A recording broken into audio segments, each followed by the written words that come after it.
서울의 화려한 야경이 한눈에 내려다 보이는 그랜드엘 호텔 최상층 다이아몬드 홀은 대한민국 상위 1%만을 위한 은밀하고도 호화로운 연회장이었다. 최고급 시가 연기가 자욱하게 깔린 실내에는 수천만 원을 호가하는 샹들리에 불빛이 크리스털 잔에 부딪혀 영롱하게 반짝였고, 성공한 기업가들의 거만한 웃음소리가 끊이질 않고 울려 퍼졌다. 그 중심에는 미르그룹의 강태준 회장이 좌중을 압도하며 소파 깊숙이 몸을 파묻은 채 앉아 있었는데, 그의 주변에는 아첨을 떨기 위해 모여든 사람들로 인산인해를 이루고 있었다. 3년 차 와인 관리자로서 그림자처럼 구석에 서 있던 한희수는 익숙한 권력의 냄새와 위선적인 분위기에 숨이 막혀오는 것을 느끼며 조용히 미간을 찌푸렸다. 그녀의 시선은 강 회장의 손에 들린 70년도 더 된 낡은 와인병에 고정되어 있었는데, 그것은 프랑스 경매장에서 막대한 금액을 주고 낙찰받았다는 전설적인 빈티지 와인이었다. 강태준 회장은 마치 전리품을 과시하는 사냥꾼처럼 의기양양한 표정으로 와인병의 목을 움켜쥔 채 거칠게 흔들어대고 있었는데, 이는 와인을 다루는 사람으로서는 상상조차 할 수 없는 만행이었다. 병바닥에 수십 년간 고요히 잠들어 있던 찌꺼기들이 그의 무지한 손놀림에 의해 회오리치며 맑은 와인과 뒤섞이고 있었고, 이수는 그 참혹한 광경을 지켜보며 입술을 깨물었다. 저 와인은 1945년산 샤토드 블루아로 세심한 안정화 작업 없이는 본연의 맛을 느낄 수 없는 아주 예민하고 섬세한 예술품과도 같은 존재였다.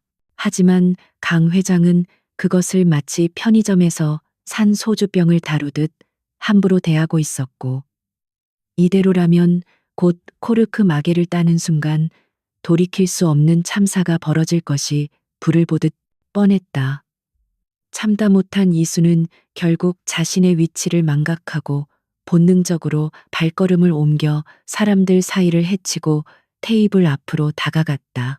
갑작스러운 직원의 등장에 좌중의 시선이 일제히 쏠렸지만, 이수는 동요하지 않고 정중하게 허리를 숙인 뒤 침착하고 단호한 목소리로 강 회장의 행동을 제지했다.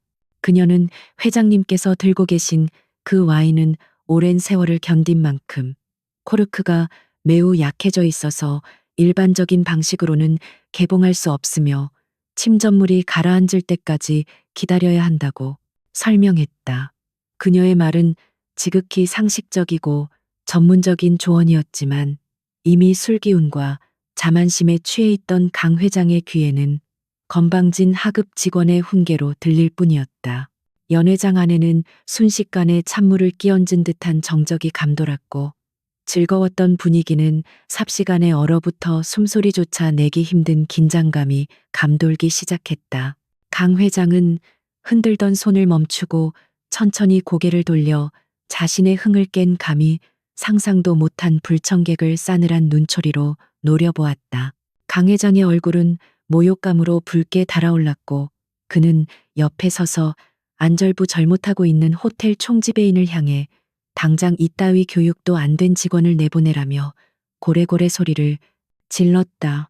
총지배인은 사색이 되어 이수에게 당장 무릎 꿇고 사죄하라고 다그쳤지만, 그녀는 꼿꼿하게 허리를 펴고 서서 자신의 판단이 틀리지 않았음을 눈빛으로 말하고 있었다. 이수는 다시 한번 차분하게, 지금 당장 오픈하면 부서진 코르크 조각이 와인에 섞여 들어가 수천만 원짜리 와인을 망치게 될 것이라고 경고했다. 하지만 강 회장은 콧방귀를 뀌며 테이블 위에 놓인 일반 오프너를 집어들었고, 감히 회장인 자신이 와인 따는 법도 모를 것 같냐며 비아냥거렸다.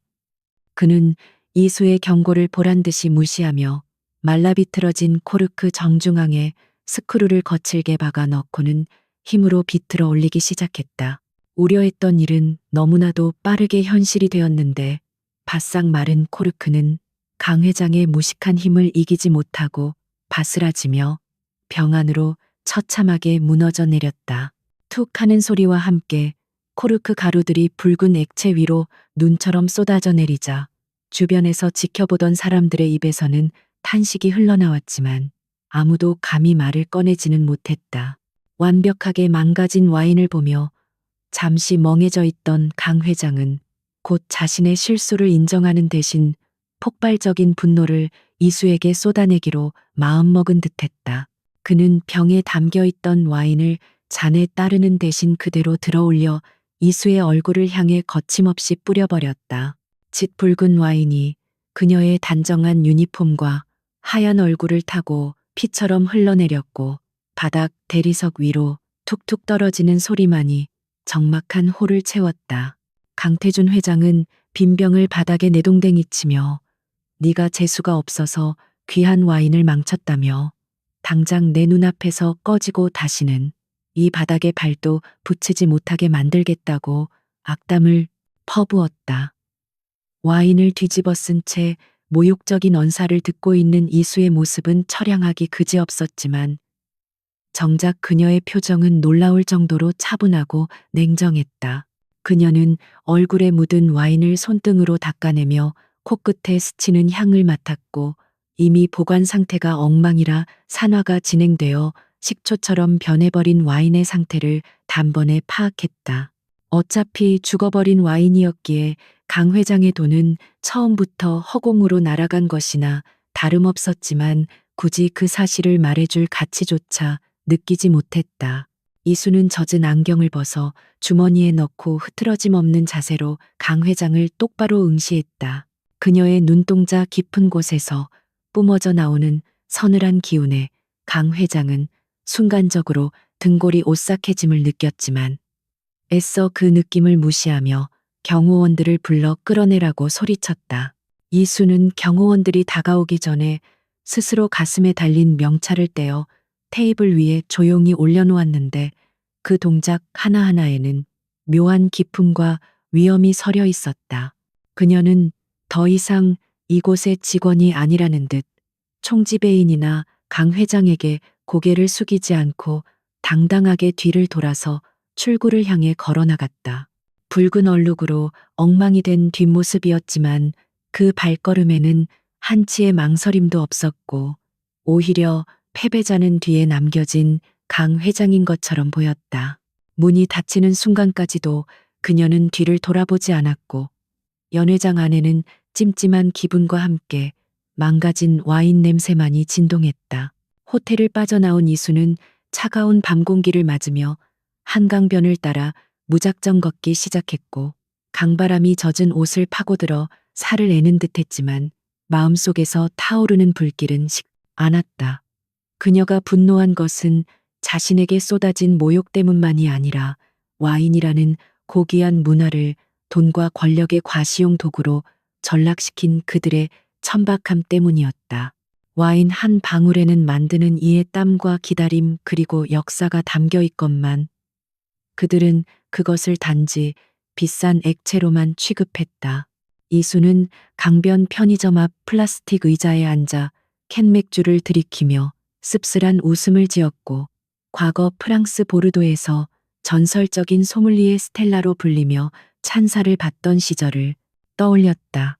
어떤 사건을 계기로 스스로 그 이름을 버리고 숨어 지냈지만 오늘 밤 겪은 수모는 잠자고 있던 그녀의 자존심을 건드리고 말았다. 허름한 다세대 주택 반지하 방으로 돌아온 이수는 와인 얼룩이 밴 유니폼을 쓰레기통에 처박아 버리고 샤워기 물줄기 아래서 오랫동안 서 있었다. 좁은 방 한쪽 벽면을 가득 채운 원서들과 테이스팅 노트들은 그녀가 비록 몸은 이곳에 있어도 영혼은 여전히 와인의 세계에 머물고 있음을 보여주는 증거였다. 물기를 닦고 나온 그녀의 휴대전화가 요란하게 진동하기 시작했는데 발신자는 저장되지 않은 낯선 번호였다. 이 늦은 시간에 전화를 걸어올 사람이 없었기에 의아해하며 통화 버튼을 누르자 수화기 너머로 중저음의 남자 목소리가 들려왔다. 그는 자신을 경쟁 호텔 그룹의 대표인 서민우라고 소개하며 오늘 그랜드엘 호텔에서 있었던 일을 아주 흥미롭게 지켜보았다고 말했다. 서민우는 단도직입적으로 본론을 꺼내며 강태준 회장의 코를 납작하게 해줄 계획이 있는데 당신의 도움이 절실히 필요하다고 제안했다. 그는 단순히 직원을 스카우트하려는 것이 아니라 이수의 정체가 과거 유럽 와인계를 뒤흔들었던 스텔라라는 사실을 이미 알고 있는 듯한 뉘앙스를 풍겼다.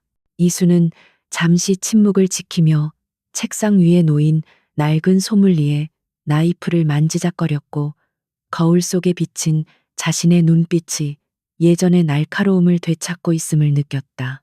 더 이상 숨어 지낼 이유가 없어진 지금 그녀에게 이 제안은 운명이 던져준 복수의 기회이자 화려한 복귀 무대처럼 느껴졌다.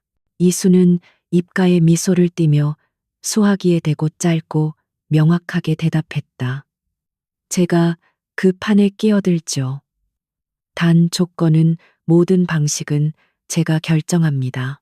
한이수는 눅눅한 습기가 바닥에서부터 올라오는 반지하 방이 좁은 침대에서 눈을 떴고 간밤의 일이 지독한 악몽이 아니었음을 확인하듯 벽에 걸린 낡은 달력을 멍하니 바라보았다. 그녀의 생활 공간은 초라하기 그지없었지만 방의 한쪽 벽면을 천장까지 가득 채운 책장은 마치 다른 차원의 세계처럼 고고한 위엄을 뽐내며 서 있었다. 그곳에는 전 세계에서 구하기 힘든 와인 전문 고서적들과 유명 평론가들의 친필 서명이 담긴 희귀한 테이스팅 노트들이 빼곡히 꽂혀 있어 이 방의 주인이 결코 평범한 사람이 아님을 침묵 속에서 증명하고 있었다.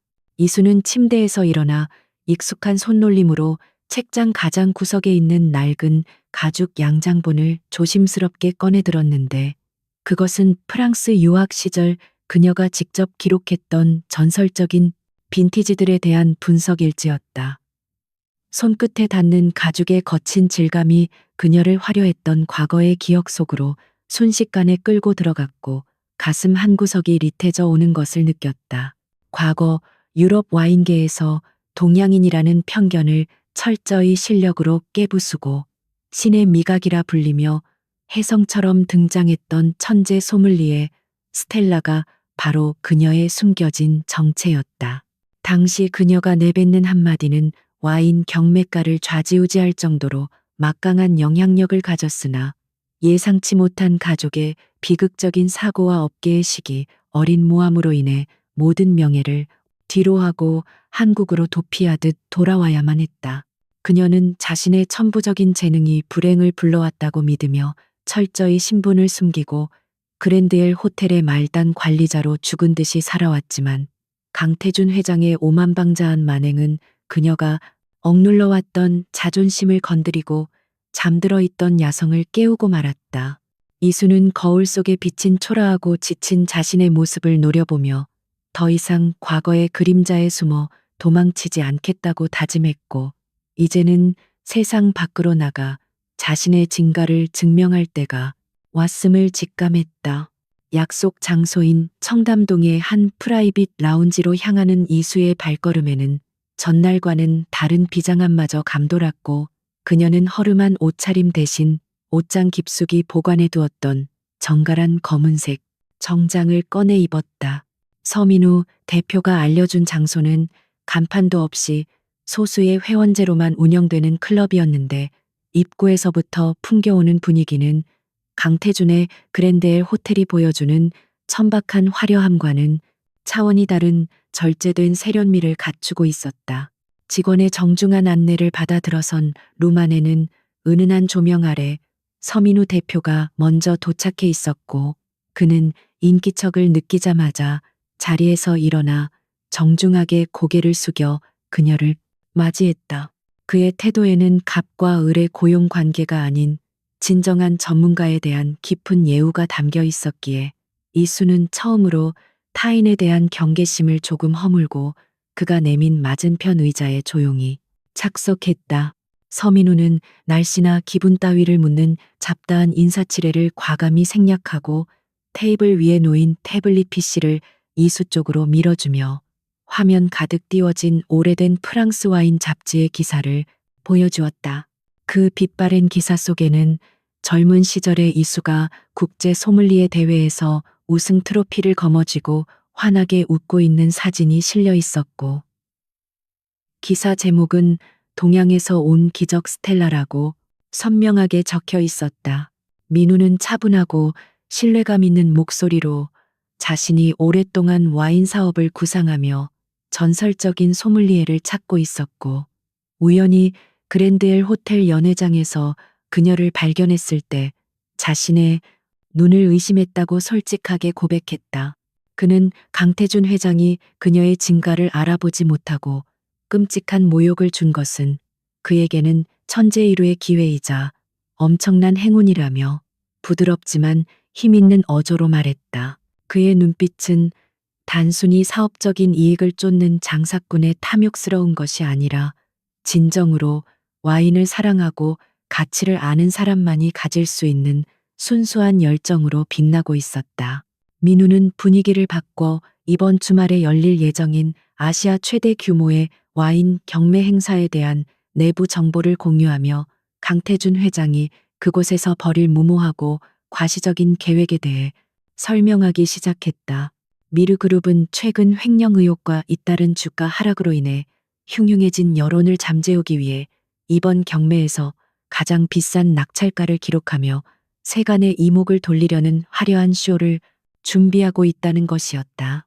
강 회장이 노리는 목표물은 와인 애호가들 사이에서 천상의 눈물이라 불리는 전설적인 와인 람 듀시엘이었는데, 이것을 반드시 손에 넣어 자신의 건재함을 과시하고 정재계, 유력, 인사들을 초청한 파티에서 오픈할 예정이라고 했다. 민우는 강 회장이 와인의 진정한 가치나 맛보다는 오로지 가격표와 희소성에만 집착하고 있다는 점을 날카롭게 지적하며, 이것이 바로 우리가 그를 무너뜨릴 수 있는 결정적인 약점이라고 강조했다.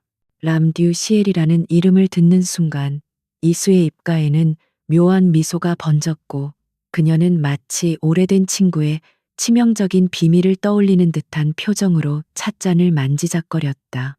그녀는 민우에게 그 와인이 겉보기에는 완벽해 보이는 역사적인 유물이지만 사실 치명적인 결함을 가지고 있는 시한폭탄과도 같은 위험한 존재라는 사실을 조용히 알려주었다.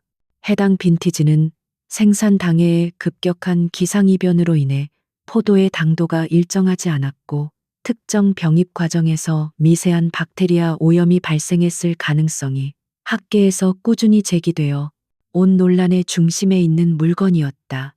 하지만 강태준 같은 과시욕에 찌든 수집가들은 역사적 명성에만 눈이 멀어 그러한 세부적이고 전문적인 리스크는 무시하거나 알지 못할 것이 뻔했다. 이수는 강 회장이 그 와인을 천문학적인 금액으로 낙찰받도록 유도한 뒤 가장 화려한 순간에 그 무지함이 만천하에 드러나도록 만드는 것이 자신의 복수 계획임을 암시했다. 서민우는 이수의 해박한 지식과 대담한 제안에 감탄을 금치 못하며 그녀야말로 자신이 그토록 찾던 진정한 파트너임을 확신하고 자리에서 일어나 그녀에게 정중하게 악수를 청했다. 그는 이 위험한 작전을 실행하기 위해 필요한 모든 자금과 신분을 완벽하게 세탁해 줄 것이며, 경매장에는 자신의 회사 소속 수석 고문이라는 직함으로 당당하게 입장할 수 있도록 전폭적으로 지원하겠다고 약속했다. 이것은 단순히 강태준 개인에 대한 사적인 복수를 넘어 와인을 돈벌이 수단으로만 여기는 타락한 자본에 대한 우아하고도 잔혹한 심판이 될 것이라는 점에서 두 사람의 목표는 완벽하게 일치했다. 이수는 민우의 따뜻한 손을 맞잡으며 수많은 와인병을 따느라 단단한 굳은 살이 박인 자신의 손이 부끄럽지 않다고 느꼈고, 이제 어두운 그림자 속에서 나와 화려한 무대 위로 올라갈 준비가 되었음을 마음속으로 선언했다. 미팅이 끝난 후 이수는 민우가 미리 섭외해둔 강남의 최고급 부티크와 헤어 살롱으로 안내되었고, 그곳에서 지난 3년간 자신을 가리고 있던 촌스러운 껍질을 하나씩 벗겨내기 시작했다. 답답하게 얼굴을 가리고 있던 두꺼운 뿔테 안경을 과감히 벗어던지고 질끈 묶었던 칙칙한 머리카락을 세련된 단발로 자르자 거울 속에는 전혀 다른 사람이 서 있었다. 화려하지 않지만 고급스러운 소재의 짙은 네이비색 맞춤 슈트를 입고 날렵한 하이힐을 신은 그녀의 모습에서는 그랜드엘 호텔에 주눅든 관리자 한이수의 흔적은 찾아볼 수 없었고 오직 냉철한 카리스마를 지닌 스텔라만이 존재했다. 그녀는 거울 속에 비친 자신의 날카로운 눈매를 바라보며 강태준 회장이 자신을 전혀 알아보지 못할 것이라는 확신과 함께 그가 경악할 표정을 상상하며 차가운 희열을 느꼈다.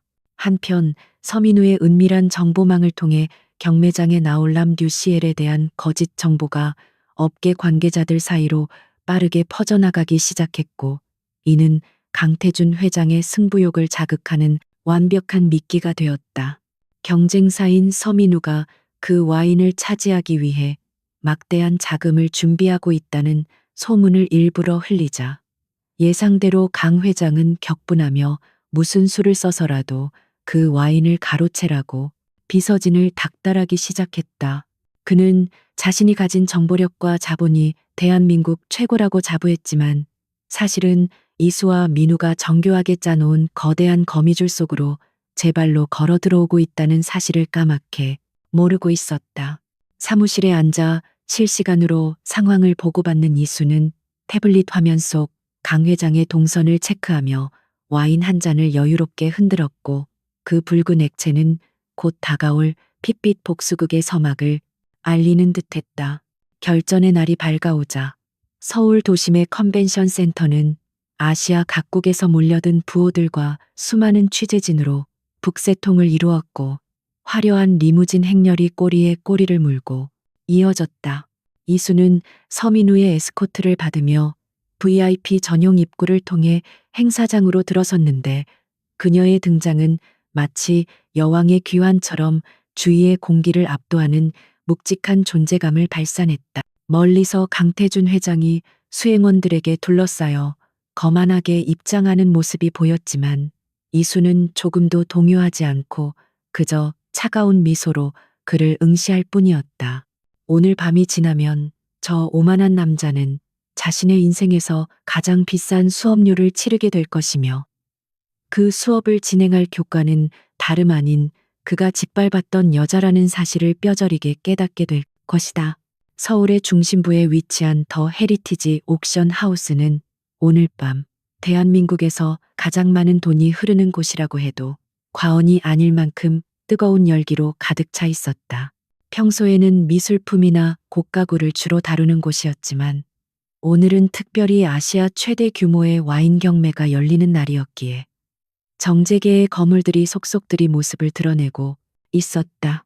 이수는 2층 귀빈실의 통유리 너머로 아래층 경매장을 내려다보고 있었는데 그녀의 눈빛은 마치 사냥감을 노리는 맹수처럼 차분하면서도 날카롭게 빛나고 있었다. 그녀의 옆에는 서민우 대표가 긴장과 기대가 섞인 표정으로 서 있었고 두 사람은 오늘 밤 벌어질 거대한 연극의 주연이자 연출가로서 완벽한 호흡을 맞출 준비를 끝마친 상태였다. 이수는 손에 든 팸플릿을 천천히 넘기며 오늘의 하이라이트인 로트 번호 77번 람듀시에를 확인했고 입가에는 희미한 비웃음이 서렸다. 잠시 후 경매장 입구 쪽이 소란스러워지더니 수십 명의 수행원을 대동한 강태준 회장이 거만한 걸음걸이로 들어서는 모습이 포착되었고 장내의 시선은 일제히 그에게로 쏠렸다. 최근 그룹 내의 잡음과 주가 폭락으로 인해 심기가 불편해 보이는 그는 마치 이곳에 있는 모든 물건을 사들여서라도 자신의 건재함을 과시하겠다는 듯 공격적인 아우라를 뿜어내고 있었다. 그의 곁에는 비싼 양복을 입은 참모들이 굽실거리며 따라붙어 있었지만 정작 와인에 대해 제대로 조언해 줄 수 있는 진짜 전문가는 단 한 명도 보이지 않았다. 강 회장은 자리에 앉자마자 주변을 둘러보며 경쟁자들을 위협하듯 쏘아보았고 특히 서민우가 있는 2층 귀빈실 쪽을 향해 노골적인 저기를 드러내며 턱을 치켜들었다. 그는 자신이 오늘 이 경매의 주인공이 되어야만 한다는 강박관념에 사로잡혀 있었고 그 절박함은 이수가 파놓은 함정으로 그를 유인하는 가장 강력한 미끼였다. 서민우는 이수에게 시선을 돌리며 과연 강태준이 우리가 예상한 대로 미끼를 물어줄지 걱정스러운 목소리로 물었지만 이수는 확신에 찬 눈빛으로 고개를 끄덕였다. 그녀는 강태준이라는 인간이 가진 허영심과 과시욕은 그 어떤 이성적인 판단보다 앞서는 사람이며 특히 경쟁자가 탐내는 물건이라면 빚을 내서라도 뺏어와야 직성이 풀리는 성격임을 간파하고 있었다. 이수는 민우에게 오늘 우리가 해야 할 일은 단 하나뿐이라며 강 회장이 그 와인을 차지하는 것이 진정한 승리라고 착각하게 만드는 것이라고 조언했다. 그녀는 경매가 시작되면 초반에 공격적으로 입찰에 참여하여 가격을 끌어올리다가 결정적인 순간에 빠져야 한다고 구체적인 지침을 내렸다. 이것은 단순한 입찰 경쟁이 아니라 상대방의 심리를 교묘하게 조종하여 파멸로 이끄는 고도의 심리전이었고 이수는 그 게임의 지배자가 되어 있었다.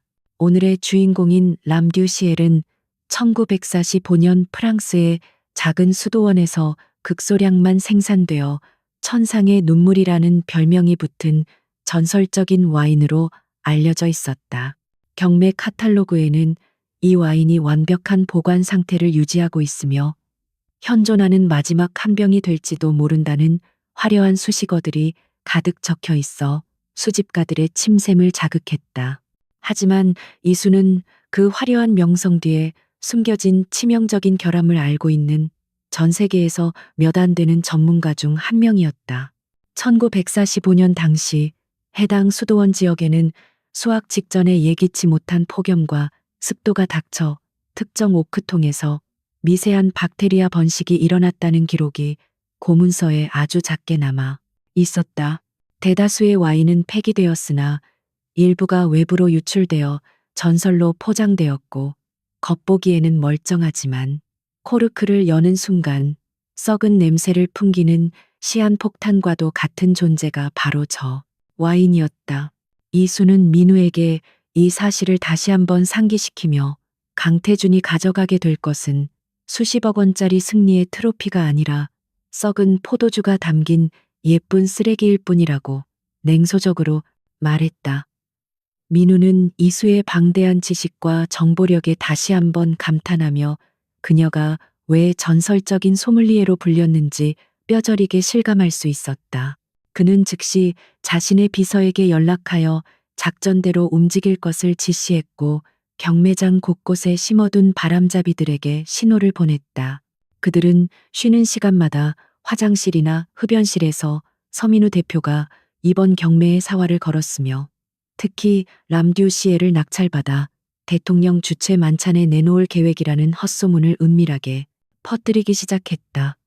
이 소문은 곧 강태준의 귀에 들어갈 것이 분명했고 질투심과 경쟁심에 불타는 그에게는 기름을 붓는 격이 될 것이었다.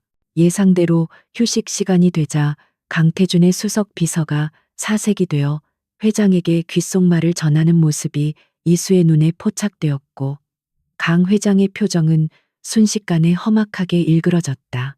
그는 주먹으로 테이블을 내리치며 서민우 따위가 감히 내 물건을 넘보게 놔둘 수 없다며 당장 자금을 더 끌어오라고 고함을 질러 주변 사람들의 눈살을 찌푸리게 만들었다.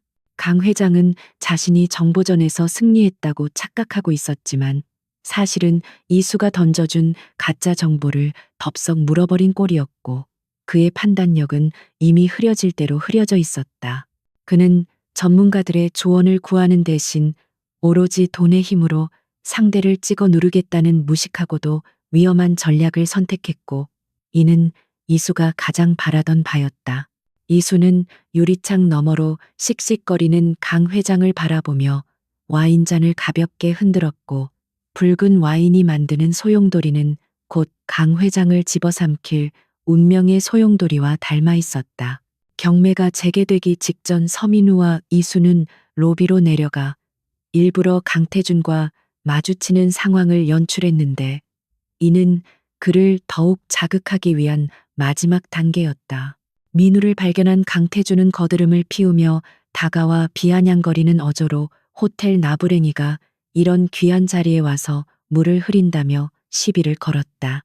민우는 짐짓 당황한 척 연기하며 회장님께서 양보해 주신다면 감사하겠지만 저 와인은 저에게도 무척 중요한 물건이라 포기하기 힘들다는 말을 흘렸다. 그 말을 들은 강태준의 눈에는 탐욕과 승부욕이 이글거렸고 그는 콧방귀를 뀌며 주제 파악이나 하라는 모욕적인 말을 남기고 돌아섰다. 그의 곁에 서 있던 이수는 모자를 깊게 눌러쓰고 있어 얼굴이 잘 보이지 않았지만 그녀는 강태준의 뒷모습을 보며 속으로 싸늘한 작별 인사를 건넸다.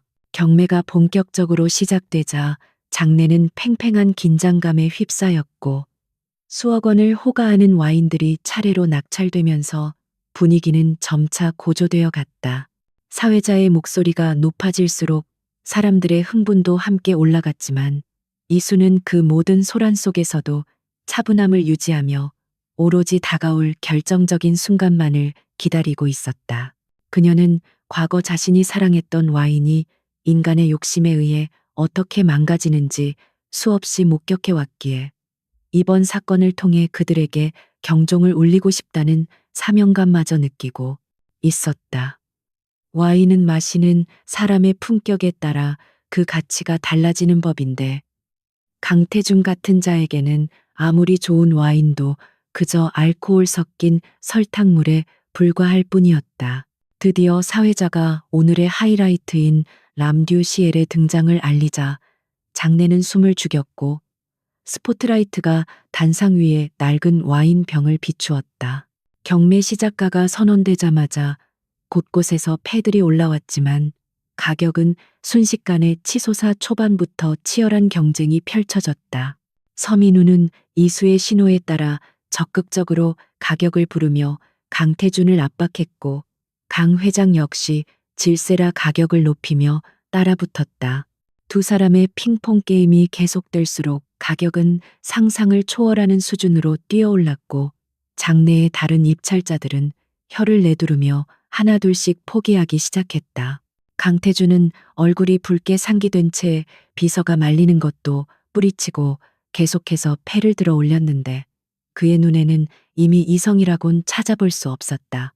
이수는 민우의 옆구리를 살짝 찌르며 이제 그만 멈춰야 할 타이밍임을 알렸고 민우는 아쉬운 척 연기를 하며 천천히 패를 내려놓았다. 강태준은 서민우가 포기하는 모습을 보자 승리의 기쁨에 도취되어 마지막으로 엄청난 금액을 외쳤고 사회자는 3번의 호각 끝에 낙찰을 선언했다. 망치 소리가 경매장에 울려 퍼지는 순간 강 회장은 자리에서 벌떡 일어나 두 팔을 번쩍 들고 환호했지만 그 모습은 승리자가 아니라 거대한 빚더미와 오명을 떠안게 된 패배자의 몸부림처럼 보였다. 장내의 사람들은 그에게 박수를 보냈지만 그 박수 소리에는 부러움보다는 무모함에 대한 조롱과 걱정이 섞여 있었다. 이수는 그 광경을 차갑게 지켜보며 민우에게 이제 쇼의 일막이 끝났으니 진짜 비극인 2막을 준비하러 가자고 속삭였다. 강태준이 손에 넣은 것은 전설의 와인이 아니라 자신의 목을 조여올 올감이었고 그는 자신이 무슨 짓을 저질렀는지 꿈에도 모른 채 기쁨을 만끽하고 있었다. 경매가 끝나고 리셉션장으로 이동하는 강 회장의 발걸음은 구름 위를 걷는 듯 가벼웠지만 이수는 그가 곧 추락할 바닥이 얼마나 차갑고 딱딱한지 잘 알고 있었다. 그녀는 민우와 함께 조용히 행사장을 빠져나오며 밤하늘을 올려다 보았는데 도시의 불빛에 가려 별은 보이지 않았지만 그녀의 마음속에는 스텔라라는 이름의 별이 다시 빛나기 시작했다. 강태준은 그 와인을 며칠 뒤 자신의 그룹 창립 기념 파티에서 대대적으로 오픈할 계획이라고 떠벌리고 다녔는데 그것이야말로 이수가 완벽하게 설계한 시나리오의 정점이었다. 수많은 귀빈과 기자들이 지켜보는 앞에서 썩은 와인을 따는 회장의 모습은 상상만 해도 짜릿한 전율을 불러일으켰다. 이제 남은 시간 동안 그녀는 그 파티에 초대받지 않은 손님으로 등장하여 그에게 잊지 못할 굴욕을 선사할 완벽한 마무리를 준비할 것이었다. 차에 오른 이수는 창밖으로 멀어지는 경매장을 바라보며 강태준이 부디 그 와인을 소중히 보관하기를 바랐는데 보관 상태가 좋을수록 그 안에 잠재된 악취는 더욱 선명하게 피어오를 것이기 때문이었다. 민우는 운전대를 잡으며 이수에게 정말 대단한 배짱이라며 칭찬을 아끼지 않았고 이수는 그저 엷은 미소로 답하며 피로가 몰려오는 눈을 잠시 감았다. 오늘 밤은 강태준에게 승리의 밤이겠지만 그것은 폭풍전야의 고요함일 뿐 진정한 승패는 와인 오프너가 코르크를 뚫고 들어가는 그 순간 결정될 것이었다. 이수는 자신의 손끝 감각을 다시 한번 되살리며 며칠 뒤 있을 파티에서 자신이 연주하게 될 파멸의 교향곡을 머릿속으로 그려보았다. 그날 밤 그곳에서 그녀는 더 이상 그림자가 아닌 빛나는 별이 되어 모두의 위에 군림하게 될 것이다. 경매가 끝난 직후 더 헤리티지 옥션 하우스의 로비는 수많은 취재진의 카메라 플래시 세례로 인해 대낮처럼 환하게 밝혀졌고 그 중심에는 승리감에 도취된 강태준 회장이 서 있었다. 그는 방금 낙찰받은 람 듀시엘이 담긴 최고급 오동나무 상자를 마치 전쟁에서 획득한 전리품처럼 높이 치켜들고 있었고 입가에는 오만함이 가득한 미소가 걸려 있었다. 기자들은 서로 앞다투어 마이크를 들이대며 역대 최고가 갱신에 대한 소감과 이 귀한 와인을 어떻게 처리할 것인지에 대해 질문을 쏟아냈다. 강 회장은 짐짓 여유로운 표정을 지으며 이 와인은 단순한 술이 아니라 우리 미르그룹의 영원한 번영과 품격을 상징하는 역사적인 유산이 될 것이라고 거창하게 선언했다. 그의 목소리는 확성기를 통해 로비 전체에 쩌렁쩌렁하게 울려 퍼졌지만 그 속에 담긴 내용은 허세와 과시욕으로 점철된 빈 껍데기에 불과했다. 그 시각 로비 한 구석에서는 서민우 대표와 한희수가 그 소란스러운 광경을 조용히 지켜보고 있었는데 그들의 표정은 패배자의 것이라기보다는 덫에 걸린 사냥감을 바라보는 사냥꾼의 침착함에 가까웠다. 서민우는 계획대로 강 회장이 미끼를 완벽하게 물었다는 사실에 안도하면서도 한편으로는 수십억 원이라는 거금이 허공으로 날아가는 현장을 목격하며 씁쓸한 기분을 감출 수 없었다. 이수는 선글라스 너머로 강 회장의 손에 들린 나무 상자를 응시하며 그 안에 잠들어 있을 람듀 시엘의 상태를 머릿속으로 그려보았다. 겉보기에는 완벽한 레이블과 코르크를 갖추고 있겠지만 병 속의 액체는 이미 오랜 세월 동안 박테리아와 산화작용에 의해 회복 불가능할 정도로 망가져 있을 것이 분명했다. 세상 사람들은 그것을 신의 물방울이라 부르며 찬양하지만 그녀의 눈에는 그저 비싼 식초 한 병에 지나지 않았다. 인터뷰를 마친 강태준 회장은 수행원들의 호의를 받으며 출구로 향하다가 구석에 서 있는 서민우를 발견하고는 걸음을 멈추고 다가왔다. 그는 민우의 어깨를 툭툭 치며 자네가 그렇게 탐내던 물건을 내가 가져가서 미안하게 되었지만 원래 명품이라는 것은 주인을 알아보는 법이라며 비아냥거렸다. 강 회장은 민우의 곁에 서 있는 이수를 힐끔 쳐다보았지만 모자와 선글라스로 얼굴을 가린 그녀가 며칠 전 자신이 쫓아낸 직원이라는 사실은 꿈에도 상상하지 못한 채 그저 민우의 비서쯤으로 여기고 무시했다. 그는 민우에게 이번 주말에 열릴 자신의 파티에 와서 이 와인이 개봉되는 역사적인 순간을 지켜보라며 초대장이 없어도 특별히 들어오게 해주겠다는 모욕적인 제안을 던졌다. 민우는 주먹을 꽉 쥐었지만 이수의 눈짓을 기억하며 억지 미소를 짓고 회장님의 호의에 감사드린다며 정중하게 고개를 숙였다. 강태준이 떠난 후 두 사람은 미리 대기하고 있던 차에 올랐고 차문이 닫히자마자 팽팽했던 긴장의 끈이 풀리며 차 안에는 무거운 침묵이 흘렀다. 민우는 운전석에 앉아 핸들을 잡으며 정말 이수 씨의 말대로 그 와인이 상해 있을지 걱정 반, 기대 반 섞인 목소리로 물었다. 이수는 차창 밖으로 스쳐 지나가는 서울의 야경을 바라보며 1945년 당시 해당 와이너리의 기후, 조건과 양조 과정의 실수에 대해 차분하게 설명하기 시작했다. 당시 수확기에 닥친 이례적인 고온 현상은 포도의 당도를 과도하게 높였고, 이는 발효 과정에서 통제하기 힘든 변수를 만들어냈다는 것이 그녀의 설명이었다. 특히 그에 생산된 일부 배럴에서는 브레타노미세스라는 효모가 번식하여 가죽이나 땀 젖은 말, 안장 같은 불쾌한 냄새를 유발했는데 그 사실은 와이너리의 명성을 지키기 위해 철저히 은폐되었던 것이다. 이수의 설명을 듣고 난 서민우는 등골이 서늘해짐을 느꼈는데 그것은 강태준이 샀을 재앙의 크기보다 이수가 가진 지식의 깊이에 대한 경외심 때문이었다. 그녀는 단순히 맛을 보는 소믈리에를 넘어 와인의 역사와 과학, 그리고 그 뒤에 숨겨진 인간의 탐욕까지 꿰뚫어 보고 있는 진정한 마에스트로였다. 이수는 담담한 어조로 강태준이 그 와인을 오픈하는 순간 맡게 될 냄새는 천상의 향기가 아니라 지옥의 악취가 될 것이라고 예언했다.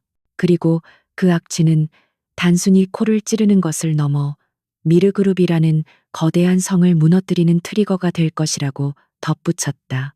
그녀의 말에는 한치의 의심도 없는 확신이 담겨 있었기에 민우는 더 이상 불안해하지 않고 다가올 파티를 즐길 준비를 하기로 마음먹었다. 이제 남은 것은 강태준이 스스로 마련한 화려한 무대 위에서 자멸하는 꼴을 지켜보는 일뿐이었다. 며칠 뒤 미르그룹 본사 회장실에서는 강태준이 소파에 앉아 람듀시엘이 담긴 병을 사랑스러운 연인을 다루듯 어루만지고 있었다. 그는 수시로 비서실장을 불러 파티 준비 상황을 체크하고 초대된 명단에 정재계 유력 인사들이 빠짐없이 포함되었는지 확인하라고 닥달했다. 그는 이번 파티를 통해 최근 불거진 경영 능력에 대한 의구심을 잠재우고 자신이 여전히 건재하다는 것을 만천하에 과시하고 싶어 안달이나 있었다. 책상 위에는 주가 상승을 알리는 그래프가 띄워진 태블릿이 놓여 있었는데 이는 와인 낙찰 소식이 전해지자마자 시장이 긍정적으로 반응했다는 증거였다. 강 회장은 자신의 판단이 틀리지 않았음을 확신하며 콧노래를 흥얼거렸지만 그는 와인 보관의 기본 원칙인 온습도 조절조차 제대로 하지 않은 채 병을 사무실 조명 아래 방치하고 있었다. 비서실장은 회장님의 기분을 맞추기 위해 굽실거리면서도 조심스럽게 와인을 전용 셀러에 보관해야 하지 않겠느냐고 조언했지만 강 회장은 버럭 화를 내며 내 눈앞에 두고 감상해야 한다고 고집을 부렸다. 그는 자신이 수십억을 주고 산 물건을 어두컴컴한 창고에 처박아 두는 것은 돈 낭비라고 생각하는 무식한 졸부에 불과했다. 강 회장의 이러한 무지는 이미 상태가 좋지 않은 와인의 산화를 가속화시키는 결과를 초래하고 있었지만 아무도 그에게 직언을 할 수 있는 사람은 없었다. 그는 병을 들어 불빛에 비추어 보며 붉은색 액체가 흔들리는 모습을 감상했고 그 안에 둥둥 떠다니는 미세한 부유물들을 그저 오래된 와인의 신비로운 특징이라고 착각했다. 무지는 때로 가장 큰 죄악이 되기도 하는데 지금 강태준이 저지르고 있는 죄는 바로 자신의 오만함으로 인해 스스로를 파멸로 몰아넣고 있다는 것이었다. 한편 이수는 강남의 한 고급 뷰티 살롱에서 다가올 파티를 위한 완벽한 변신을 준비하고 있었는데 이번에는 단순한 정장 차림이 아니라 파티의 주인공을 압도할 만큼 화려하고 기품 있는 드레스를 선택했다. 그녀가 선택한 드레스는 짙은 와인색의 벨벳 소재로 그녀의 희고 투명한 피부를 더욱 돋보이게 만들었으며 몸의 곡선을 우아하게 감싸주어 보는 이들의 숨을 멎게 할 만큼 매혹적이었다. 거울 앞에 선 이수는 붉은 립스틱을 바르며 자신의 입술이 마치 와인을 머금은 듯 붉게 물드는 것을 지켜보았고 눈빛은 그 어느 때보다 차갑고 강렬하게 빛났다. 그녀는 오늘 밤 파티장에서 강태준과 마주칠 순간을 상상하며 마음속으로 수없이 리허설을 반복했고 어떤 돌발 상황에서도 흔들리지 않을 강인한 멘탈을 다져나갔다. 이제 한이수라는 이름의 껍질을 완전히 벗어던지고 전설적인 소믈리에 스텔라로서 세상 앞에 나설 시간이 얼마 남지 않았다. 파티 당일 저녁 미르그룹이 소유한 최고급 연회장. 더 그랜드 볼룸 앞은 수많은 고급 세단과 리무진들로 장사진을 이루었고 레드 카펫 위로는 대한민국을 움직이는 거물급 인사들이 줄지어 입장하고 있었다. 화려한 드레스와 턱시도를 입은 사람들은 샴페인 잔을 들고 삼삼오오 모여 담소를 나누며 오늘 공개될 전설의 와인에 대한 기대감을 감추지 못했다. 연회장 내부는 수천 송이의 장미와 촛불로 장식되어 몽환적인 분위기를 자아냈고 무대 중앙에는 조명을 받아 빛나는 람듀 시엘이 마치 재단 위에 성물처럼 모셔져 있었다. 강태준 회장은 호스트로서 입구에서 손님들을 맞이하며 연신 터져나오는 웃음을 참지 못했는데 그의 얼굴은 승리감과 알코올로 붉게 상기되어 있었다. 그는 오늘 밤이 자신의 인생에서 가장 빛나는 순간이 될 것이라고 믿어 의심치 않았고 그 믿음은 그를 더욱 들뜨게 만들었다. 서민우와 함께 연회장에 도착한 이수는 차에서 내리는 순간부터 주위의 시선을 단번에 사로잡았는데 그녀가 뿜어내는 아우라는 여느 재벌가 사모님이나 연예인들과는 차원이 다른 고고함이 있었다. 민우는 그녀의 팔을 에스코트하며 당당하게 레드카펫을 걸었고 수군거리는 사람들의 시선을 즐기듯 여유로운 미소를 지어 보였다. 입구에서 마주친 강태준은 서민우의 파트너가 누구인지 궁금해하며 빤히 쳐다보았지만 완벽하게 변신한 이수를 알아보지 못하고 그저 처음 보는 미인이라고 생각하며 음흉한 눈빛을 보냈다. 그는 민우에게 다가와 비꼬는 말투로 패배자가 파티에 와줘서 영광이라며 너스레를 떨었고 이수에게는 신사적인 척하며 느끼한 인사를 건넸다. 이수는 그 역겨운 손길을 가볍게 무시하며 고개만 까딱해 보였는데 그 차가운 태도가 오히려 강태준의 호기심을 자극하는 듯했다. 연회장 안으로 들어선 이수는 화려한 인파 속에서도 오직 무대 위에 놓인 와인병에게만 시선을 고정했고 그 병이 뿜어내는 슬픈 기운을 감지할 수 있었다. 인간의 욕심에 의해 억지로 깨어난 늙고 병든 와인은 이제 곧 끔찍한 최후를 맞이할 운명이었고 이수는 소믈리에로서 그 마지막을 지켜봐주는 것이 예의라고 생각했다. 그녀는 웨이터가 건네주는 샴페인을 한 모금 마시며 파티장 구석구석을 살폈는데 곳곳에 배치된 경호원들과 수많은 카메라는 강태준이 이 행사에 얼마나 많은 공을 들였는지를 보여주었다.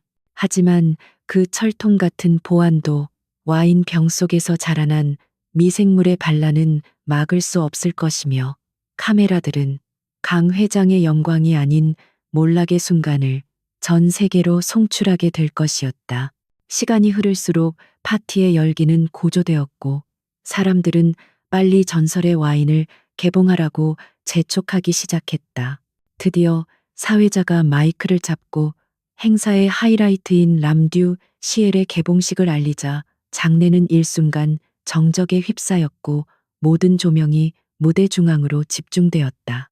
강태준 회장은 득이양양한 표정으로 무대 위로 올라가 마이크를 잡고 장황한 연설을 시작했는데 그의 말 한마디 한마디에는 자신에 대한 찬양과 세상에 대한 오만이 가득 차 있었다.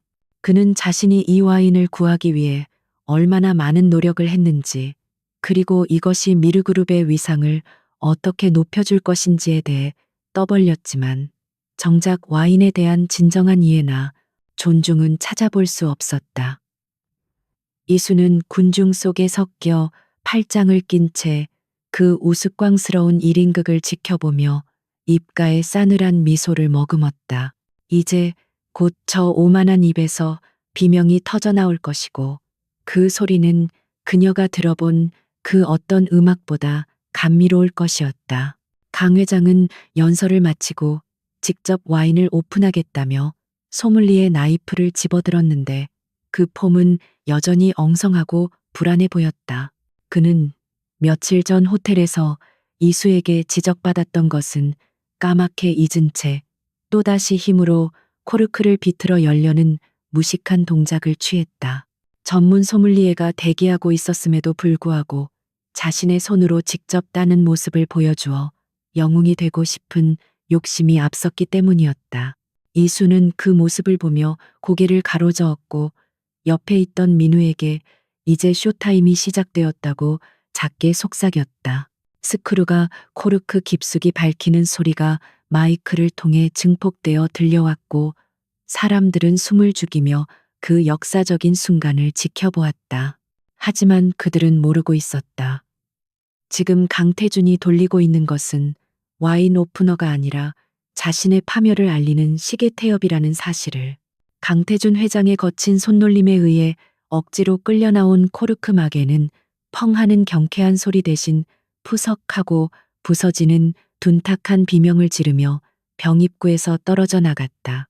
그 소리는 마이크를 타고 연회장 전체에 기괴하게 울려 퍼졌지만 이미 분위기에 취해 있던 하객들은 눈치채지 못한 채 의례적인 박수를 쏟아냈다. 강 회장은 부서진 코르크 조각들이 병목에 덕지덕지 붙어 있는 것도 모른 채 승리감에 도취된 표정으로 가장 먼저 주빈석에 앉아 있던 여당의 유력 국회의원인 김 의원에게 다가갔다. 그는 직접 와인을 따라주는 것이 최고의 예우라고 착각하며 경을 기울였고 짙은 갈색을 띠는 탁한 액체가 김 의원의 크리스털 잔으로 콸콸 쏟아져 들어갔다. 조명 아래 비친 와인의 색깔은 영롱한 루비빛이 아니라 마치 흙탕물처럼 혼탁해 보였고 미세한 부유물들이 춤을 추듯 떠다니고 있었지만 강 회장의 눈에는 그저 세월의 흔적으로만 보일 뿐이었다. 김 의원은 강 회장의 체면을 세워주기 위해 환한 미소를 지으며 잔을 들어 올렸고 주위의 모든 카메라 플래시가 그 순간을 포착하기 위해 쉴 새 없이 터졌다. 그는 건배사를 제의하며 잔을 높이 들었고 곧이어 기대감에 부푼 표정으로 와인을 입안으로 가져갔는데 그 순간 그의 미간이 미세하게 꿈틀거리는 것이 포착되었다. 입안에 머금은 액체에서는 향기로운 과일 향 대신 시큼하게 썩은 식초 냄새와 눅눅한 가죽 냄새, 그리고 쇠맛이 뒤섞인 역겨운 악취가 진동하고 있었다. 김 의원은 뱉을 수도 삼킬 수도 없는 곤란한 상황에서 억지로 모골대를 움직여 와인을 삼켰지만 그의 얼굴은 순식간에 흑빛으로 변하고 말았다. 그는 황급히 테이블 위에 놓인 물잔을 집어들어 벌컥벌컥 들이켰고 이 기이한 광경을 지켜보던 주변 사람들의 표정에도 의문 부호가 떠오르기 시작했다. 강 회장은 김 의원의 반응이 감격에 겨워 말을 잇지 못하는 것이라고 제멋대로 해석하고는 자신의 잔에도 와인을 가득 채워 단숨에 들이켰다. 하지만 혀끝에 닿는 순간 뇌를 강타하는 끔찍한 맛에 그의 눈동자는 튀어나올 듯 커졌고 들고 있던 잔을 하마터면 놓칠 뻔했다. 그것은 도저히 수십억 원짜리 와인이라고는 믿을 수 없는 맛이었으며 차라리 길거리에서 파는 싸구려 포도주스가 더 나을 지경이었다. 입안 가득 퍼지는 불쾌한 산미와 떫은 맛은 그의 혀를 마비시켰고 식도를 타고 내려가는 느낌은 마치 독극물을 삼키는 것처럼 고통스러웠다. 강 회장은 필사적으로 표정을 관리하려 했었지만 이미 일그러진 그의 얼굴은 대형 스크린을 통해 적나라하게 중계되고 있었고 장내에는 심상치 않은 술렁임이 감돌기 시작했다. 이때 눈치 없는 한 기업체 대표가 호기심을 참지 못하고 시음용으로 돌려진 잔을 맛보고는 이거 맛이 왜 이래 상한 거 아니야 라고 큰 소리로 불평을 터뜨렸다. 그 한마디는 댐의 둑을 무너뜨리는 작은 균열처럼 연회장 전체를 혼란의 도가니로 몰아넣는 기폭제가 되었다. 여기저기서 웅성거리는 소리가 터져 나왔고 맛을 본 사람들은 인상을 찌푸리며 냅킨에 입을 닦거나 웨이터를 불러 물을 찾기에 바빴다. 식초 냄새가 나는데 이게 진짜 그 전설의 와인이 맞습니까? 미르 그룹이 사기를 당한 거 아닙니까? 라는 노골적인 비난들이 쏟아지자 강 회장의 얼굴은 수치심과 분노로 불그락푸르락 변해갔다. 그는 자신이 야심차게 준비한 이 자리가 한순간에 조롱거리로 전락했다는 사실을 받아들일 수 없었고 이 끔찍한 현실을 부정하고 싶어 몸을 부들부들 떨었다. 패닉 상태에 빠진 강 회장은 자신의 실수를 인정하는 대신 희생양을 찾아 책임을 전가하는 비겁한 방법을 택했다. 그는 와인잔을 바닥에 내동댕이 치며 깨지는 소리와 함께 고래고래 소리를 지르기 시작했다. 잔 관리를 어떻게 한 거야? 이 멍청한 것들아. 잔에서 세제 냄새가 나잖아라며 죄 없는 호텔 직원들을 향해 삿대질을 해댔다. 그는 와인이 상한 것이 아니라 서빙하는 직원들의 실수로 인해 맛이 변질되었다고 우기며 자신의 안목에는 아무런 문제가 없음을 필사적으로 증명하려 했다. 하지만 그의 억지 주장은 오히려 그를 더욱 비참하고 옹졸한 사람으로 보이게 만들 뿐이었고 지켜보는 사람들의 눈빛은 경멸로 바뀌어 가고 있었다. 연 회장은 순식간에 아수라장으로 변했고 취재진들은 이 자극적인 스캔들을 놓치지 않으려 강 회장의 폭주하는 모습을 카메라에 담느라 혈안이 되었다. 미르 그룹의 홍보팀 직원들이 황급히 달려나와 카메라를 막으려 했지만 이미 상황은 통제 불능 상태였고 실시간으로 퍼지는 뉴스는 주가 폭락을 예고하고 있었다. 강 회장은 땀을 비오듯 흘리며 비서실장의 멱살을 잡고 당장 제대로 된 놈을 불러와 이 와인을 살려낼 수 있는 전문가를 데려오란 말이야 라고 악을 썼다. 그는 디캔팅을 하거나 온도를 조절하면 맛이 돌아올 것이라는 헛된 희망을 품고 있었지만 이미 사망 선고를 받은 와인을 되살릴 수 있는 방법은 신에게도 없었다. 그의 절규는 공허한 메아리가 되어 화려한 샹들리에 아래로 흩어졌고 그 모습은 몰락한 왕의 최후처럼 처량하기 그지없었다. 군중의 가장자리 어둠 속에서 이 광경을 지켜보던 서민우는 팔짱을 낀 채 곁에 서 있는 한이수에게 조용히 고개를 끄덕였다. 이수는 무대 위에서 발광하고 있는 강태준을 차가운 눈빛으로 응시하며 천천히 걸음을 옮길 준비를 했다. 그녀의 입가에는 이제 곧 시작될 마지막 심판에 대한 기대감이 서려 있었고 손에는 와인의 상태를 정확히 진단해줄 낡은 소믈리에 나이프가 쥐어져 있었다. 강태준이 그토록 찾고 있는 진짜 전문가는 바로 코앞에 있었지만 그는 자신의 오만이 만들어낸 눈가리기 때문에 그녀를 알아보지 못하고 있었다. 이제 그녀가 무대 위로 올라가 그 눈가리개를 거칠게 벗겨내고 잔혹한 진실을 마주하게 해줄 차례였다. 강 회장은 무대 위를 서성거리며 덜덜 떨리는 손으로 마이크를 다시 잡고 애원하듯 소리쳤다. 누구 없나? 이 자리에 소믈리에 없느냔 말이야.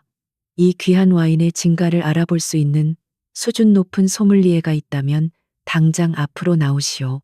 내가 후하게 보상하겠소. 그의 목소리는 갈라지고 떨려 더 이상 대기업 총수의 위험은 찾아볼 수 없었다. 그때 웅성거리는 인파를 가르고 또각또각 울리는 구두굽 소리가 선명하게 들려왔고 사람들의 시선이 자연스럽게 소리가 나는 쪽으로 쏠렸다. 짙은 와인색 드레스를 입고 우아하게 걸어 나오는 한이수의 모습은 마치 혼란을 잠재우러 강림한 여신처럼 고귀해 보였다. 서민우가 그녀의 뒤를 따르며 길을 터주었고 이수는 망설임 없이 강태준이 서 있는 단상을 향해 곧장 걸어갔다. 혼란과 비난이 뒤섞여 아수라장이 된 연회장의 소음을 뚫고 서민우 대표가 무대 위로 올라가 마이크를 잡았을 때 장내는 기이한 정적에 휩싸였다. 그는 옆에서 씩씩거리고 있는 강태준 회장을 한심하다는 눈빛으로 잠시 바라본 뒤 차분하지만 힘있는 목소리로 청중을 향해 입을 열었다. 지금 벌어진 이 사태를 수습하고 와인의 진실을 밝혀줄 유일한 전문가를 모셨으니 잠시 주목해 달라는 그의 말에 사람들의 시선은 자연스럽게 무대 아래쪽 계단으로 향했다.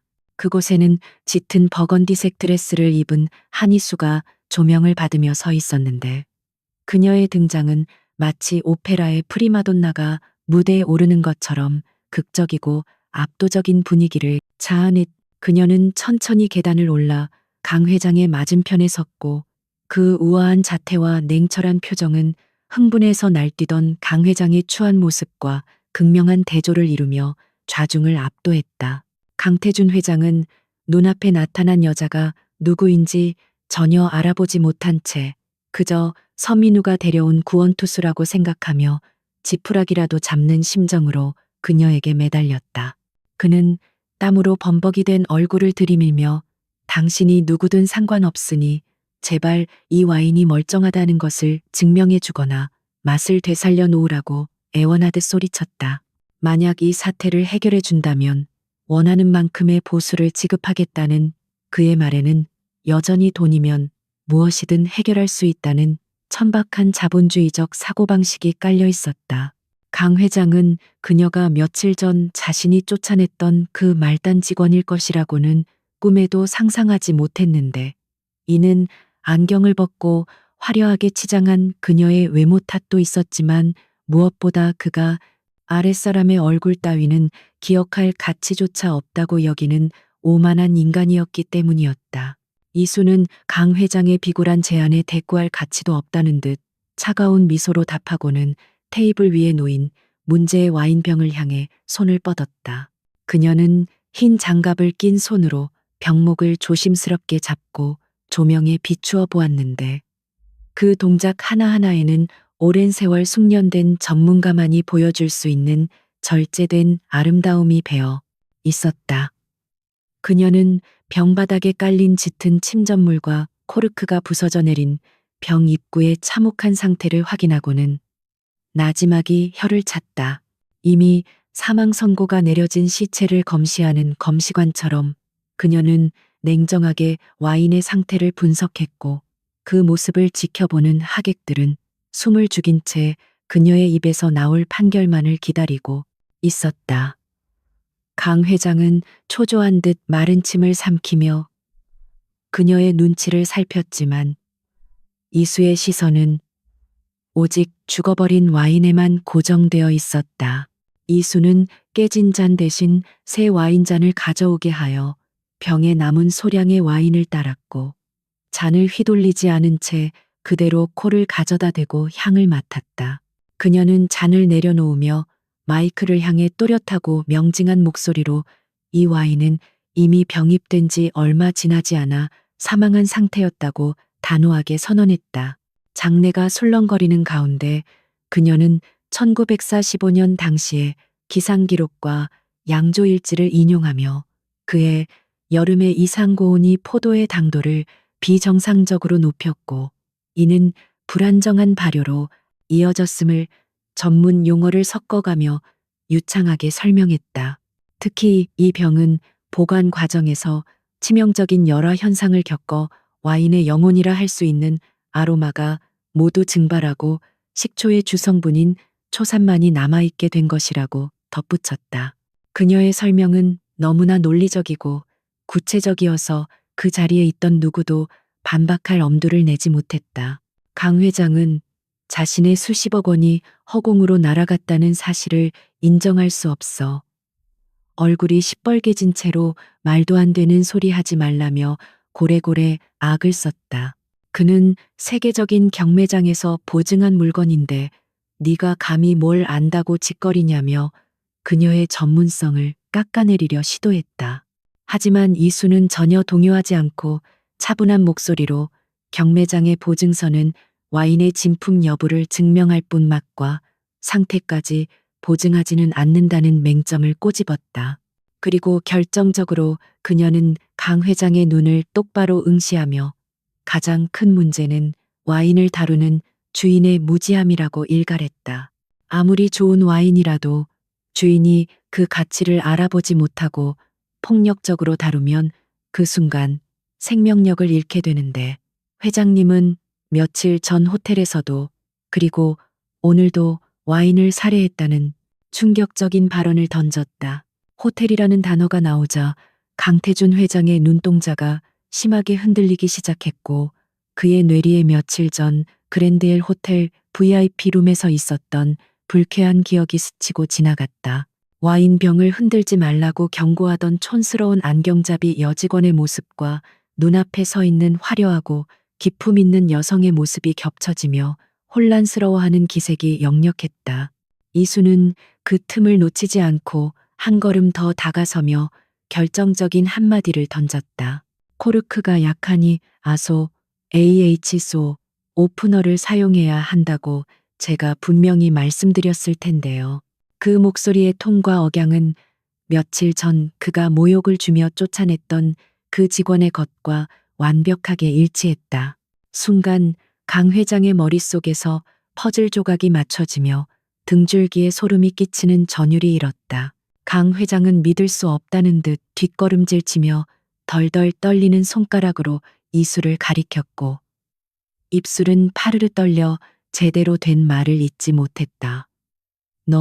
너는 설마 그때 그의 눈앞에 있는 여자는 분명 자신이 바닥에 내동댕이 치고 와인을 끼얹었던 그 하찮은 존재였지만, 지금 그녀가 뿜어내는 기운은 감히 범접할 수 없는 여왕의 위엄을 갖추고 있었다.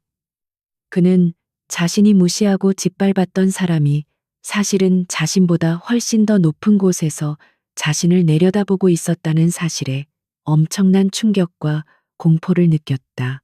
다리가 풀린 그는 비틀거리며 단상 귀퉁이에 테이블을 짚었고, 그 모습은 마치 신의 심판을 마주한 죄인처럼 초라하기 그지없었다. 이때 서민우 대표가 다시 마이크를 잡고 결정적인 한 방을 날리며 상황을 정리했다. 그는 청중들을 향해 소개해드리겠습니다.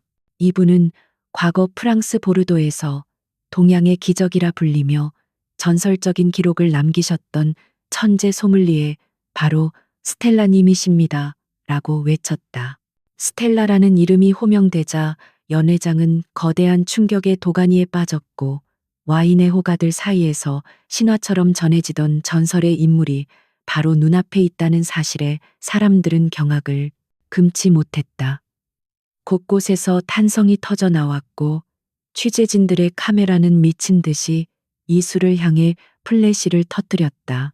그 빛 속에서 이수는 고고하게 고개를 들고 서 있었고, 강 회장은 그 이름의 무게에 짓눌려 숨조차 제대로 쉬지 못하는 상태가 되었다. 강 회장은 스텔라라는 이름을 듣는 순간 온몸이 마비된 듯 그 자리에 굳어버렸고, 머릿속이 새하얗게 변해버리는 것을 느꼈다.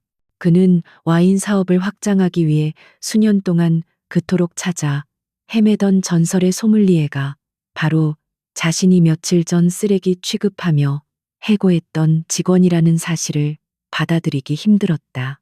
그가 돈과 권력으로 억지로 끌어오려 했던 명예와 권위가 사실은 그의 무례함과 오만함으로 인해 영영 떠나버렸음을 깨닫는 순간이었다. 그의 얼굴은 흑빛을 넘어 잿빛으로 변해갔고, 입은 벌린 채 다물지 못했으며 초점을 잃은 눈동자는 허공을 헤매고 있었다. 그것은 단순한 당혹감을 넘어선 영혼이 붕괴되는 듯한 절망적인 표정이었다. 이수는 굳어버린 강 회장 앞으로 천천히 다가가 그의 귀에만 들릴 만큼 낮은 목소리로 속삭였다. 회장님, 와인은 거짓말을 하지 않습니다. 오직 사람만이 자신을 속이고 과장할 뿐이죠. 이 썩은 와인은 당신의 허영심이 만들어낸 결과물입니다. 그녀의 말은 비수처럼 강 회장의 가슴에 꽂혔고, 그는 아무런 반박도 하지 못한 채 고개를 떨구었다.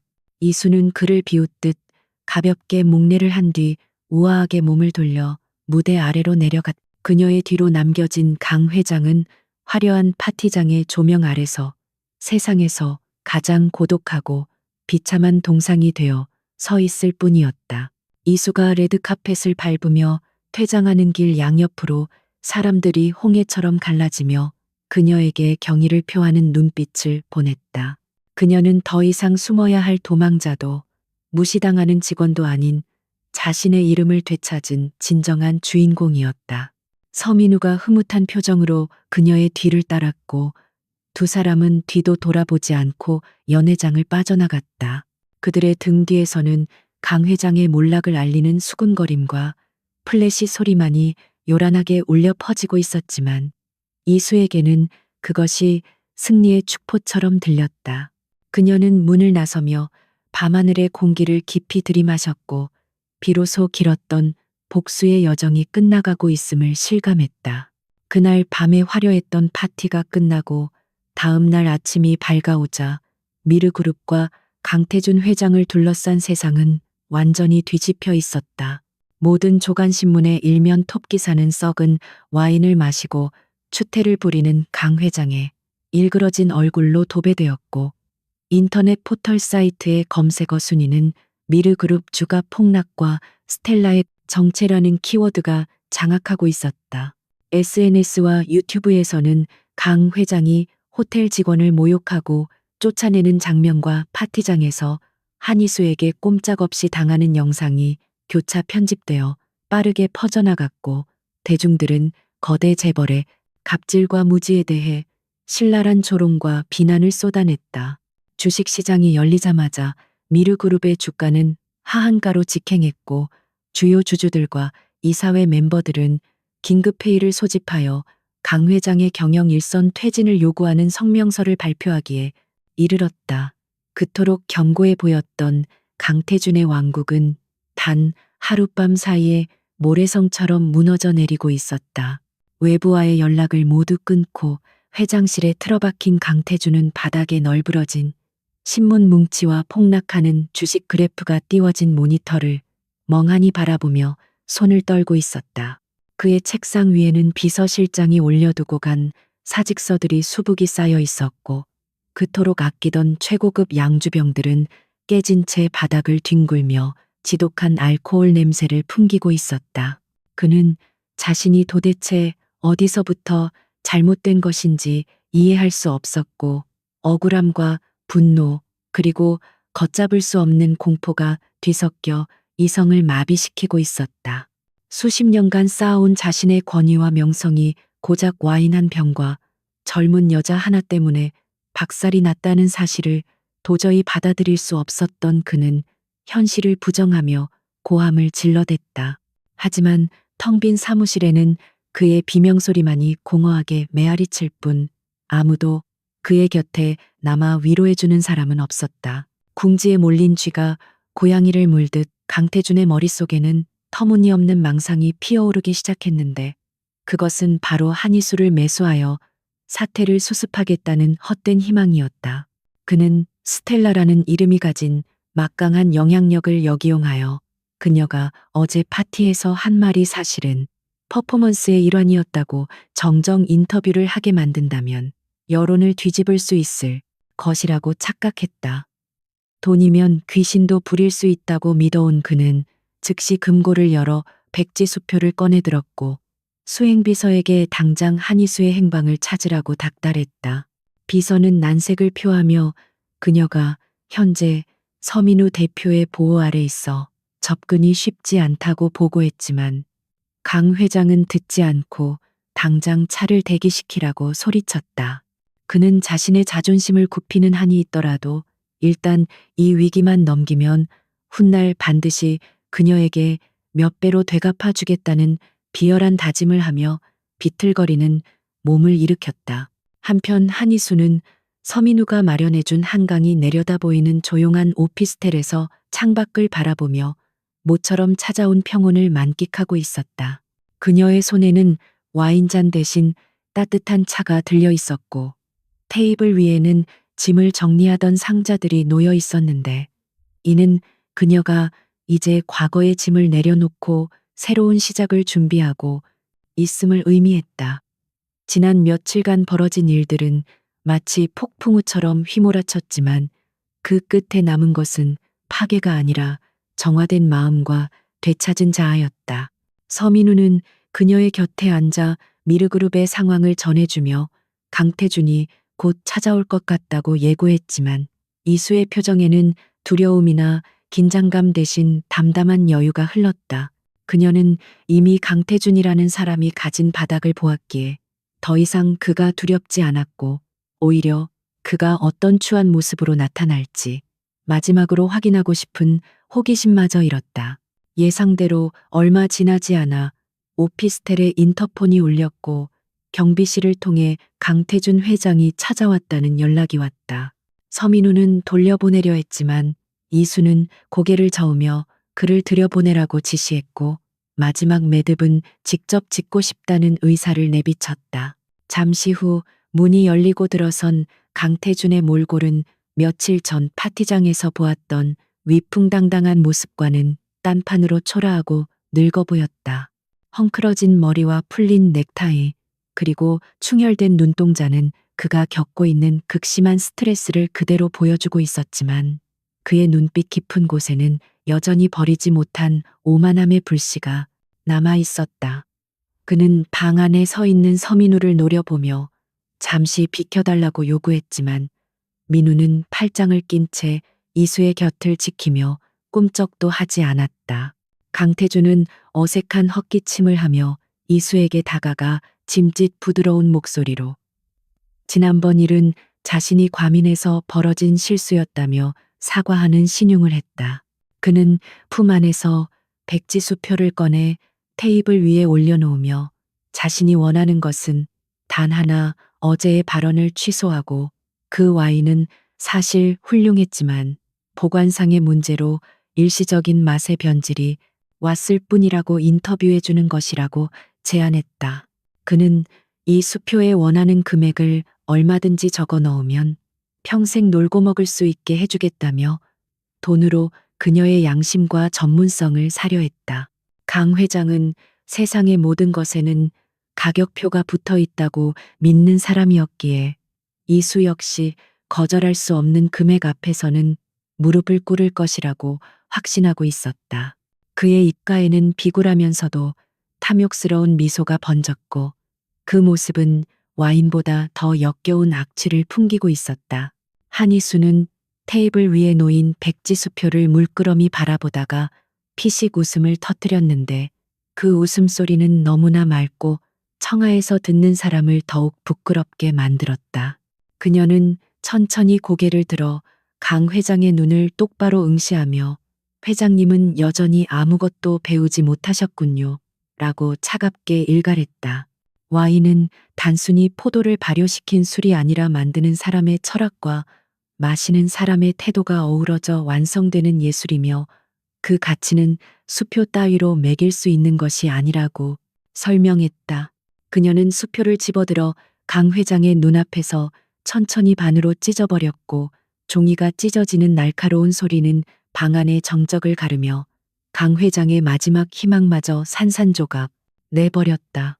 이수는 당신이 잃어버린 것은 돈이나 명예가 아니라 사람으로서 갖춰야 할 최소한의 품격이라며 당장 내 집에서 나가달라고 단호하게 명령했다. 거절당한 충격과 모멸감에 휩싸인 강태준은 얼굴이 붉게 달아올라 찢어진 수표 조각을 멍하니 바라보다가 이내 본색을 드러내며 악을 쓰기 시작했다. 그는 네가 감히 내 제안을 거절하고도 이 바닥에서 살아남을 수 있을 것 같으냐며 온갖 저주와 협박을 퍼부었다. 하지만 서민우가 한 발 앞으로 나서며 강 회장을 가로막았고 지금 당장 나가지 않으면 주거 침입과 협박 혐의로 경찰을 부르겠다고 경고했다. 이미 사회적으로 매장당할 위기에 처한 강 회장에게 경찰 출동은 치명타가 될 수 있었기에 그는 분을 사귀지 못하고 씩씩거라며 뒷걸음질 칠 수밖에 없었다. 결국 강태준은 쫓겨나듯 문 밖으로 밀려났고 닫히는 문틈 사이로 보인 그의 마지막 표정은 패배감과 절망으로 일그러진 짐승의 얼굴과 다름없었다.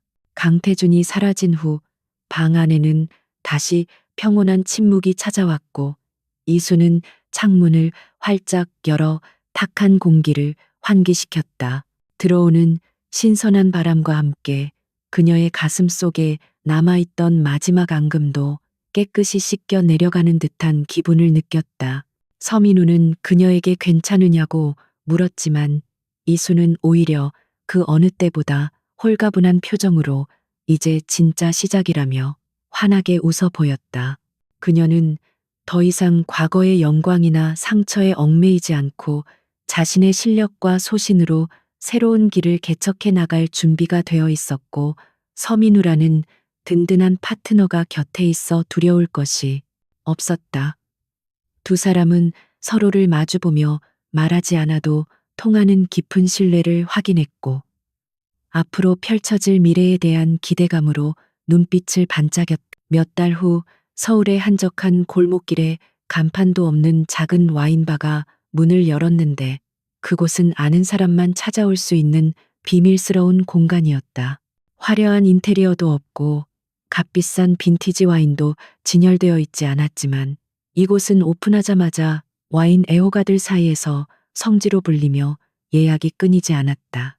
그 이유는 바로 이곳의 주인이 전설의 소믈리에 스텔라라는 소문이 돌았기 때문이었지만 정작 주인인 이수는 그 이름에 연연하지 않고 손님 한 사람 한 사람에게 가장 잘 어울리는 와인을 추천하며 소박한 기쁨을 나누고 있었다.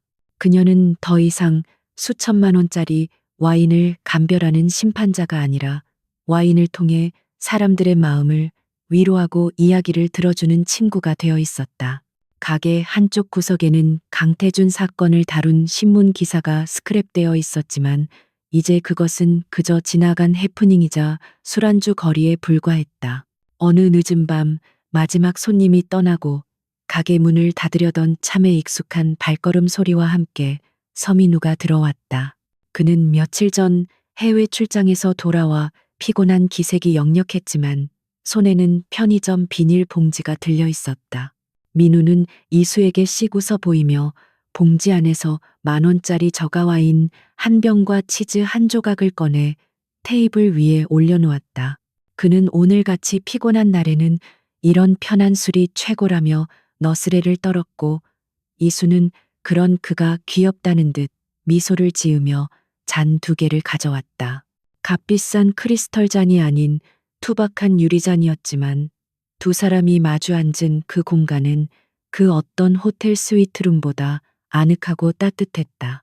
이수는 능숙한 손놀림으로 코르크를 따고 잔에 와인을 따랐는데 저렴한 와인임에도 불구하고 그녀의 손길이 닿자 마치 최고급 빈티지처럼 향긋한 향이 피어오르는 듯했다. 두 사람은 잔을 가볍게 부딪히며 건배를 했고 와인을 한 모금 머금은 이수의 입가에는 진실한 미소가 번졌다. 떨고 거친 맛이 나는 싸구려 와인이었지만 사랑하는 사람과 함께 나누는 그 순간의 분위기와 진심이 더해져 그 맛은 세상 그 어떤 명주보다 달콤하고 깊게 느껴졌다. 그녀는 문득 와인의 맛을 결정하는 것은 포도의 품종이나 생산 연도가 아니라 그것을 함께 마시는 사람과 그 시간의 소중함이라는 단순한 진리를 다시 한번 깨달았다. 창밖에는 소복이 눈이 내리기 시작했고 가게 안은 은은한 조명과 재즈, 음악, 그리고 두 사람의 나지막한 대화 소리로 채워졌다. 이수는 민우의 눈을 바라보며 자신이 왜 소믈리에라는 직업을 사랑했는지, 그리고 앞으로 어떤 소믈리에로 살아가고 싶은지에 대해 이야기했다. 그녀는 더 이상 전설 속의 스텔라로 박제되기를 거부하고 지금 이 순간 살아 숨쉬며 사람들에게 행복을 전하는 한이수로 남기를 원했다. 민우는 그녀의 손을 따뜻하게 잡으며 당신이 어떤 이름으로 불리든 나에게는 최고의 파트너이자 유일한 사람이라며 변치 않는 지지를 보냈다. 이야기의 끝에서 한이수는 빈 와인잔을 들어 불빛에 비추어 보며 지난날의 자신에게 작별을 고하고 다가올 내일을 향해 건배를 제의했다. 강태준 회장은 결국 횡령과 배임 혐의로 구속되어 쓸쓸한 말로를 맞이했다는 소식이 들려왔지만 이수에게는 더 이상 중요한 뉴스가 아니었다. 그녀는 복수를 통해 과거의 족쇄를 끊어냈고 이제는 진정한 자유와 행복을 찾았기 때문이었다. 와인잔에 비친 그녀의 얼굴은 그 어느 때보다 편안하고 아름다웠으며 그녀의 인생은 이제 막 가장 맛있는 시음젓기에 접어들고 있었다. 세상에서 가장 완벽한 와인은 비싼 가격표가 붙은 것이 아니라 내 영혼을 위로해주는 한 잔이라는 것을 깨달은 그녀는 비로소 진정한 의미의 전설이 되었다.